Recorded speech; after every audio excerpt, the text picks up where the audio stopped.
Marcus Aurelius wrote in his Meditations that obstacles do not block the path, they are the path.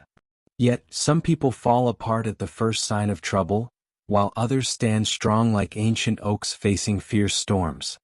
The difference is not luck or external circumstances. It lies in what the ancient Greek and Roman philosophers called strength of character. In the next few minutes, you'll learn the 6 most revealing signs of mental weakness from a Stoic point of view and how these weaknesses keep us away from virtue and inner peace. The 6th sign, which we'll reveal at the end, is so subtle that most people think it's normal, yet it causes the deepest harm to the human soul. The Stoics believed that true mental strength is not about avoiding hardship, but about staying calm and balanced in the face of it. Seneca, who faced exile and death with peace, taught that we are not slaves to what happens around us but masters of how we respond within. According to Stoic philosophy, mental weakness begins when we let external things control our inner state, when we forget what is truly within our power. Epictetus, who was once a slave and later became one of Rome's most respected philosophers, proved that true freedom lives in the mind, not in external circumstances. Recognizing these signs of weakness is not about judging others, but about examining ourselves with the brutal honesty that defined the Stoics. If you've made it this far, it already shows a key Stoic virtue, the desire for self-knowledge. Mental strength is not something we are born with, it's a skill that can be trained, developed, and perfected over time. Mentally strong people are not free from pain, fear, or frustration. They simply process these emotions differently. On the other hand, those who are mentally weak often repeat destructive patterns that trap them in cycles of negativity and self-sabotage. The good news is that recognizing these patterns is the first step toward change. This is not about judgment, but about understanding how these mechanisms work so you can transform them. If you're here, it's because you want to grow, and that already says a lot about your character. Now let's get into the 6 signs.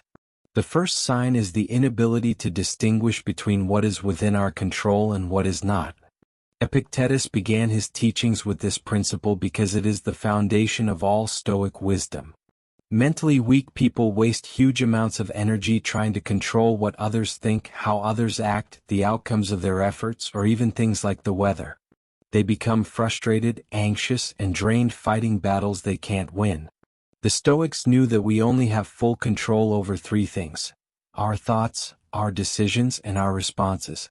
Everything else belongs to the external world, and trying to control it only leads to endless suffering.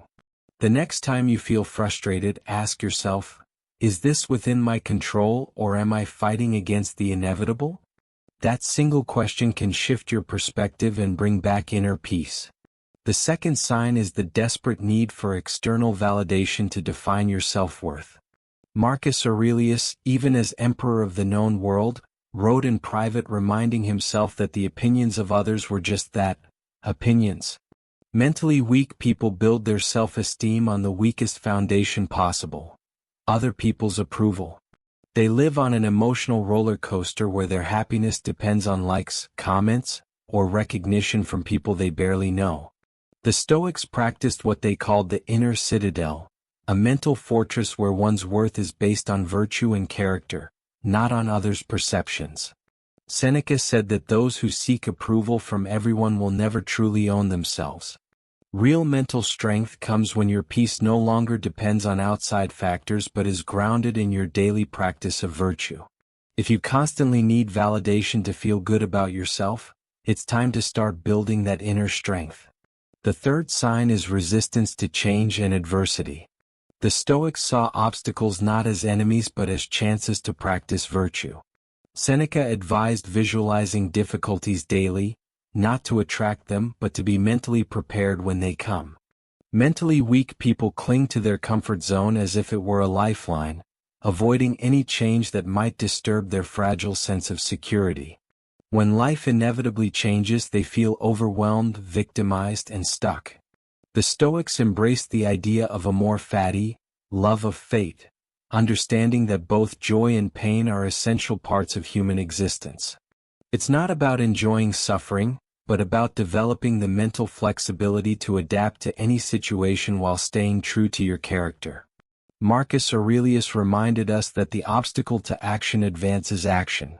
What stands in the way becomes the way. If your first reaction to change is resistance and complaint, you might be missing valuable opportunities for growth.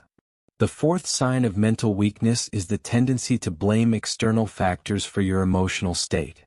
This is one of the most destructive traits from a Stoic point of view. When someone says, "You made me angry," or "This situation depresses me," they are giving away their personal power to outside circumstances. Epictetus, who knew the limits of physical freedom firsthand, taught that no one can make you feel inferior without your consent. External events are neutral. It is our judgment about them that creates emotion. Mentally weak people act like emotional thermometers, reflecting whatever happens around them, while Stoics act like thermostats, maintaining inner balance no matter what happens outside. Seneca wrote that it's easier to prevent harmful emotions than to control them once they've taken over. In other words, it's wiser to train your mind not to be disturbed in the first place than to struggle to calm yourself after losing control. The next time you feel like someone or something is making you feel a certain way, remember, you have the power to choose your response. The fifth sign is the inability to accept that everything in life is temporary. The Stoics regularly meditated on death, not out of morbidity, but out of wisdom and acceptance of life's impermanence. Mentally weak people cling desperately to people, possessions, and situations as if they will last forever, which only creates anxiety when faced with change or loss. Marcus Aurelius wrote that everything we love will eventually disappear, and accepting this truth allows us to enjoy the present more deeply. The Stoics understood that excessive attachment is self-inflicted suffering. It's not about avoiding love or appreciation, but about loving without possession and valuing without emotional dependence.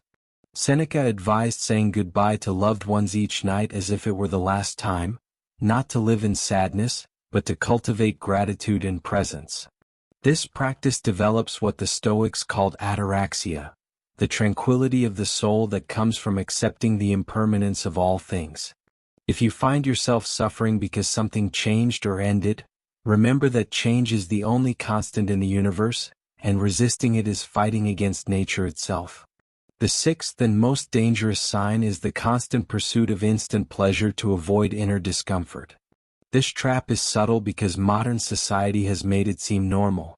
Mentally weak people constantly escape uncomfortable emotions through distractions, consumption, endless entertainment, or substances. The Stoics, however, deliberately practiced discomfort to strengthen their character.